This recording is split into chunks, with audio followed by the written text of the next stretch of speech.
What can you say? The Arnold just continues to grow more and more every single year. More people, more events, more athletes. What a great show right here last night. And a great competition with Cedric, finally in the winner's circle. You know, the question I get most throughout the year from the people that come to the seminars that enjoy it is they love the old stories.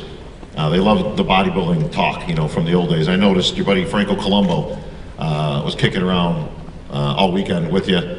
Actually, he came up and tried to do a Snapchat by the stage, but he wasn't tall enough to get the camera. But I mean, I've seen video footage. That was so below the belt.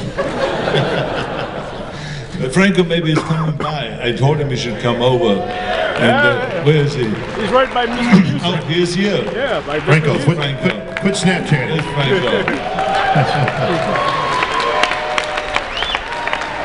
There it is. There's Franco. You see, you started this trend now with the Snapchat, but we've seen some great footage of you two training recently at Gold's Gym, back there pumping iron.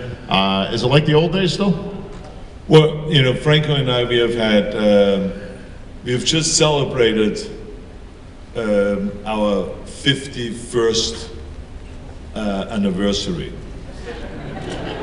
So think about that. Franco and I have known each other since 1965, when we met in Stuttgart in Germany. I went there to compete in the junior Mr. Europe competition. And they had also the regular Mr. Europe competition, and they had the powerlifting championships of Europe. And Franco was competing in a lightweight division, and he won. And I won the junior Mr. Europe. So at one point or the other, we ended up on a stage together when they had all the winners there, of all the weight categories, or the bodybuilding champions, everyone. We were all standing up there on that stage, and Franco was standing next to me. So that was on October 31st, 1965. I was just in the middle of the military training and all that stuff. And that's when we started talking to each other. And I was telling him that as soon as I'm finished with the military, I will be coming to Munich, where he was living, and that I wanted to train with him. And so we ended up training from that point on in 1966. We trained together. Then in 1968, Joe Weider brought me to America, and for 9 months I tried to talk him into to bring Franco too. But of course, Joe had no patience for shorter bodybuilders. He wanted only monsters. So I tried to tell him, I said, yeah, but he's the strongest guy. He's like Marvin Eder. He lifts 600 pounds and he does bench press with 500 and all this kind of things. So eventually I talked Joe into it. And as soon as Joe saw him, when Franco came over to America, he fell in love with him, and he says, that is fantastic, the guy, eh? He's we call him the Sardinian Samson, Schwarzenegger. And so he was all excited about Franco. And so we have been, like I said, for 51 years we have been friends. And, we were roommates, and we were at each other's weddings, and we traveled around the world. And even today, Franco will come over to the house at least once a week to play chess with me, or we go to take the bicycles out and to ride down to Gold's Gym and have a workout together, or I go over to his house for dinner, or he comes over to my house for dinner, or something like that. So yeah, we have had a fantastic relationship and a fantastic friendship. Governor, you've had another fantastic and great relationship over 50 years, I believe.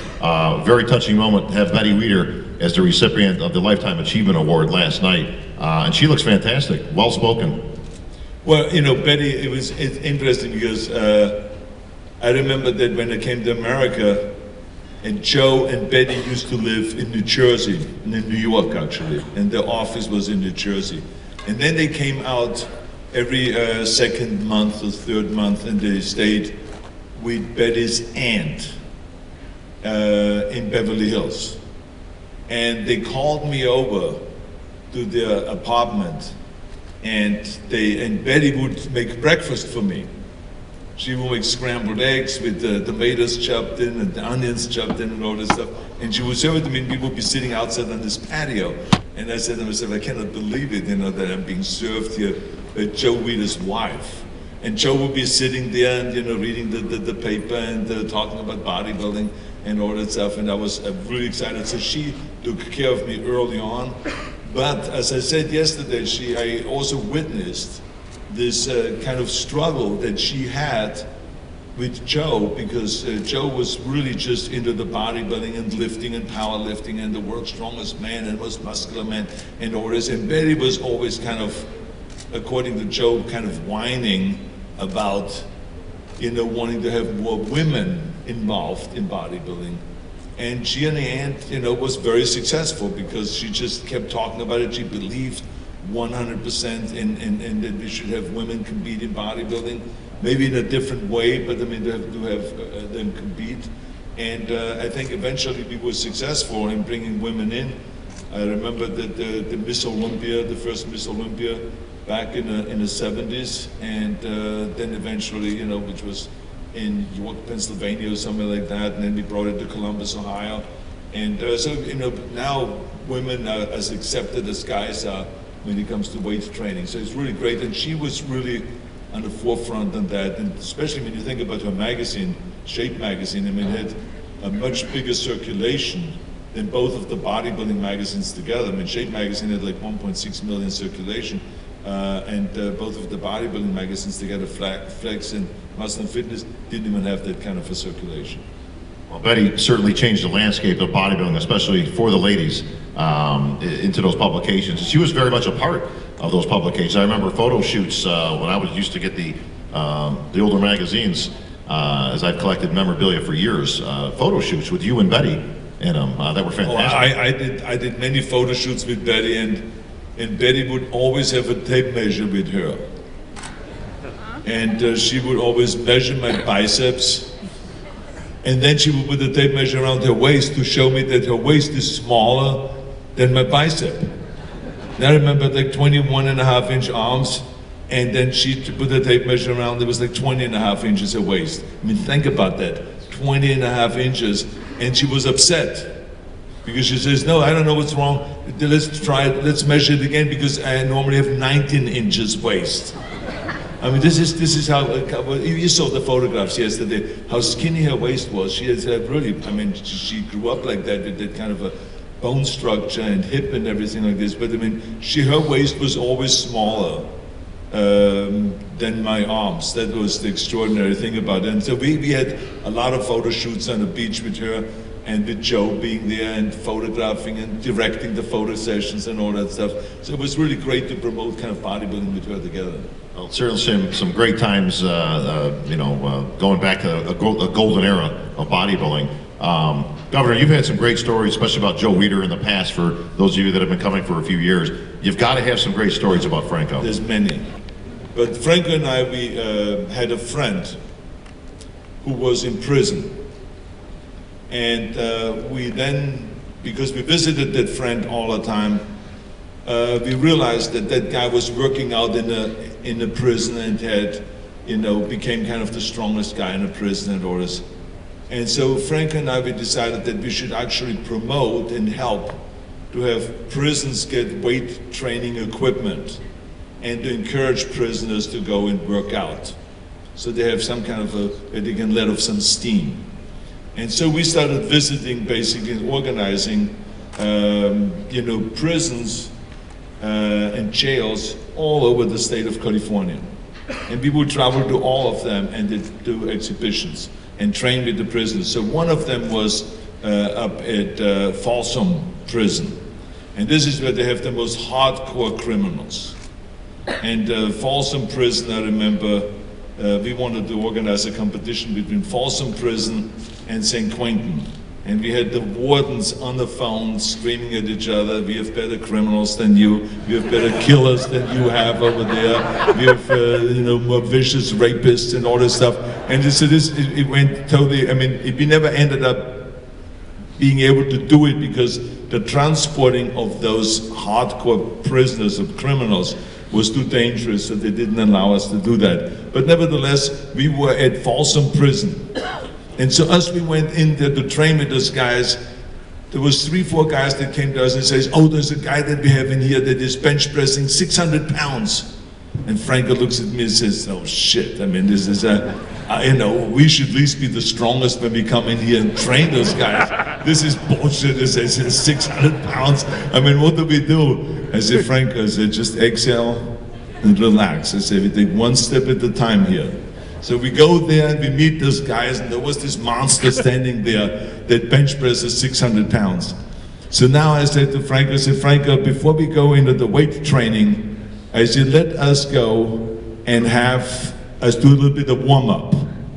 And then Franco looked at me and he says, yeah, of course, we need to warm up. This is a given. He says, let us all jog around the field a little bit.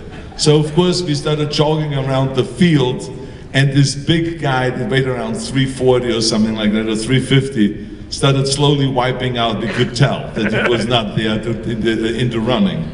And so Franco made him run and do all kinds of stretching exercises and things like that, that the guy got so tired that by the time we put on the weight, so Franco put on 400 pounds. He says, let's warm up. And the guy took the 400 pounds and they went down on the chest and he could not get it up. 400 pounds. Even though he bench pressed 600 pounds. So then Franco says, let me try. And then Franco lied down on the bench there and they lifted the weight up to him. And then Franco did 3 reps with the 400 pounds. And then he jumped off and then he said, so okay, let's go to the next exercise. And so this is how we went from one exercise to the next and kind of like showed our best. And it was impossible for those monsters to keep up because they were not used to the running and all the other cardiovascular training and all that. So we had a really fun time to show that Franco was still the strongest, no matter even this guy was talking about 600-pound bench press. But it didn't take long. They were in awe of Franco, those guys. It didn't take long, we pulled out a steel bar. And then Franco pulled out the steel bar because Franco was known for bending steel bars. And so he wrapped this thing around for the mouth and this cloth. And he put the steel bar in his mouth. It was 3/4 inch, I think, if I'm not mistaken, right? Yeah, and he bent the steel bar like nothing, just like this, bent the steel bar. And then he took it out of his mouth and then he said to the guys, he says, I'm just trying to train you guys so you know how to break out of the prison. You can... And those security guys and those officers were all standing there and says, oh my God, what is this guy training our guys for here? How to bend bars and how to bend them into their mouth and stuff like that. So Franco was like very proudly showing this bent bar now. I said, this is how you break out of prison. What's the matter with you guys? You don't want to be in here forever. You know, so this is how it went. So we had a great time going from prison to prison with Franco and training all the prisoners. Women's prison, men's prisons, hardcore, low-core. I mean, it was really a lot of fun. That was the activities we did during the 70s. Now that brings raising the bar to a whole new level.